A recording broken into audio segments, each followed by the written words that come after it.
मोदी डोवाल के प्लान से बिगड़ेल पाकिस्तान का होगा इलाज। 10 नवंबर को भारत करेगा पाकिस्तान पर अब तक का सबसे बड़ा वार। अमेरिका ने कर दिया भारत के दोस्त इजराइल को बैन, तो अब इजराइल से पंगा लेकर बुरा फंस सकता है अमेरिका।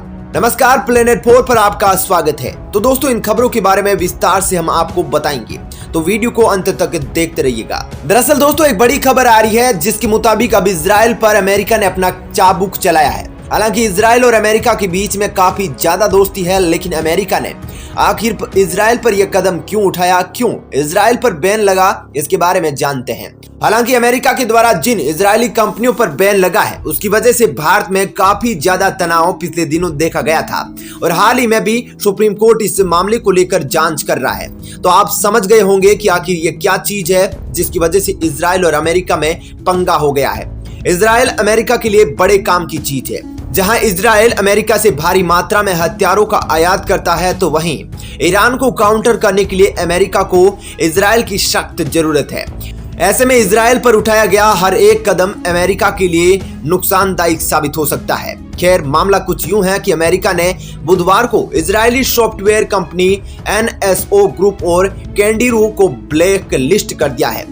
इस कंपनी के बनाए पेगासस स्पाईवेयर के जरिए दुनिया भर के कई देशों में पत्रकार, राजनेता और दूसरे कई लोगों के फोन की जासूसी करने का आरोप लगा था। अमेरिकी वाणिज्य विभाग ने दोनों कंपनियों को ट्रेड ब्लैकलिस्ट में शामिल करते हुए इनके साथ किसी भी तरह की डील को रोक दिया है। ये कंपनियां अब अमेरिका में व्यापार नहीं कर सकती। हालांकि अमेरिका का यह हंटर केवल इजराइल नहीं बल्कि रूस और सिंगापुर की कंपनी पर भी चला है। अमेरिकी ब्लैक लिस्ट में रूस की पॉजिटिव टेक्नोलॉजीज और सिंगापुर की computer securities initiative consultancy PTE limited भी शामिल है। अब यहाँ पर इजराइल का जो वाणिज्य विभाग है, उसने दावा किया है कि ये जो कंपनियां हैं वह अमेरिकी राष्ट्रीय सुरक्षा या विदेश नीति के हितों के विपरीत गतिविधियों में शामिल थी। इसके अलावा दोस्तों, आपको बता दूं कि इजराइल के पेगासस स्पाईवेयर के जरिए भारत में भी कई नेताओं, पत्रकारों और सार्वजनिक जीवन से जुड़े लोगों का फोन हैकिंग का दावा किया गया था। इस मामले पर भारत के अंदर काफी धूम धड़ाका मचा था। विपक्ष ने सरकार पर आरोप लगाए थे और जो उसमें रिपोर्ट आई थी उसमें बताया गया था कि 150 से ज्यादा लोगों के फोन हैक होने की खबरें थी। वहीं भारत में कम से कम 38 लोगों की निगरानी की बात कही गई। हालांकि भारत सरकार ने इन आरोपों को सिरे से खारिज कर दिया। साथ में यह भी कहा कि भारत एक लोकतांत्रिक देश है, यहाँ प्राइवेसी मौलिक अधिकार है।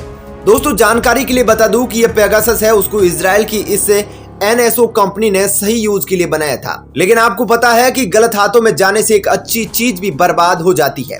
दरअसल पेगासस एक मेलवेयर है, इसे इजरायली फर्म NSO ग्रुप बनाती है। आतंकियों को ट्रैक करने के लिए इसे बनाया गया था। वहीं किसी निजी कंपनी को यह सॉफ्टवेयर नहीं बेचा जाता है।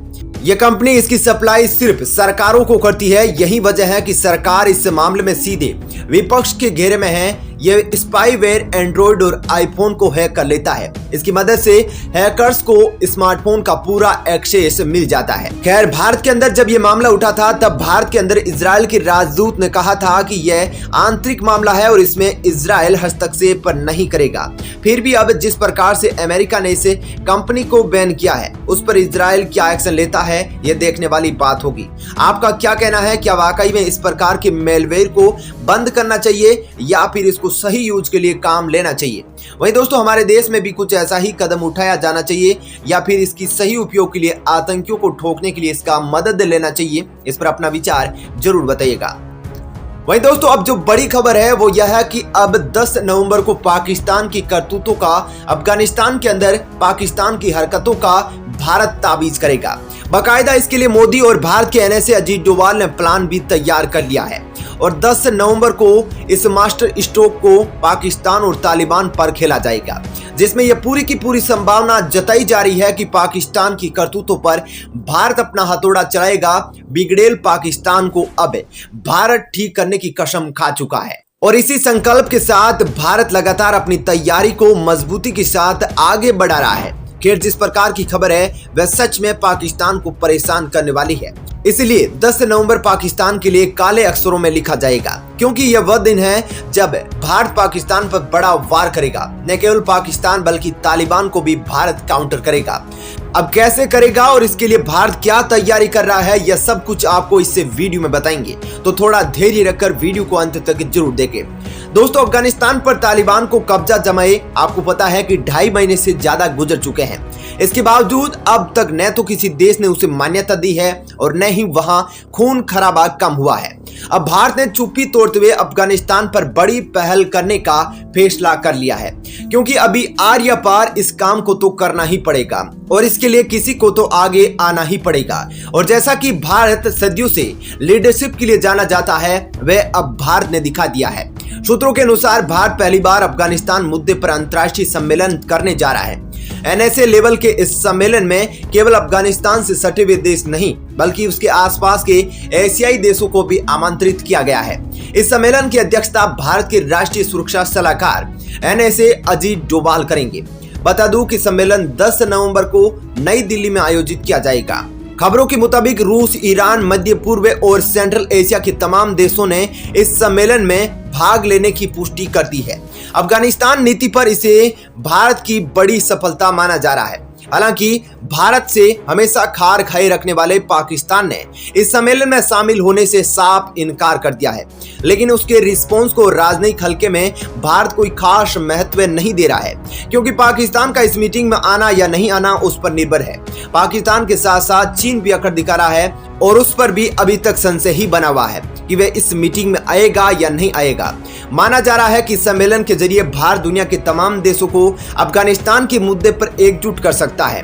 वह इस सम्मेलन के जरिए तालिबान पर एक बार फिर से इस बात का दबाव डाल सकता है कि अफगानिस्तान की जमीन का इस्तेमाल किसी और देश के खिलाफ हमले के लिए न होने दे। इसके साथ ही वह पड़ोसी देश पाकिस्तान को भी एक्सपोज कर सकता है, जिसने हथियार, पैसे और ट्रेनिंग देकर तालिबान को खड़ा किया है। दोस्तों, इस सम्मेलन के जरिए भारत को न केवल अफगानिस्तान पर रणनीतिक गहराई पाने का अवसर मिलेगा बल्कि वैश्विक स्तर पर उसकी साख भी मजबूत होगी। और अगर भारत पाकिस्तान को एक्सपोज करने में कामयाब होता है, जैसा कि पहले भी पाकिस्तान को कई बार आतंकी मसलों पर एक्सपोज कर चुका है, जिसकी वजह से पाकिस्तान आज इस स्थिति में है और एफएटीएफ की ग्रे लिस्ट में भी चक्कर काट रहा है। और खबरें यह भी आ रही है कि मार्च अप्रैल 2022 की बैठक के अंदर पाकिस्तान को एफएटीएफ ब्लैक लिस्ट भी कर सकता है। खैर, भारत के लिए यह मीटिंग काफी ज्यादा इंपॉर्टेंट होने वाली है, क्योंकि तालिबान और पाकिस्तान की साठगांठ की खबरें लगातार आ रही है।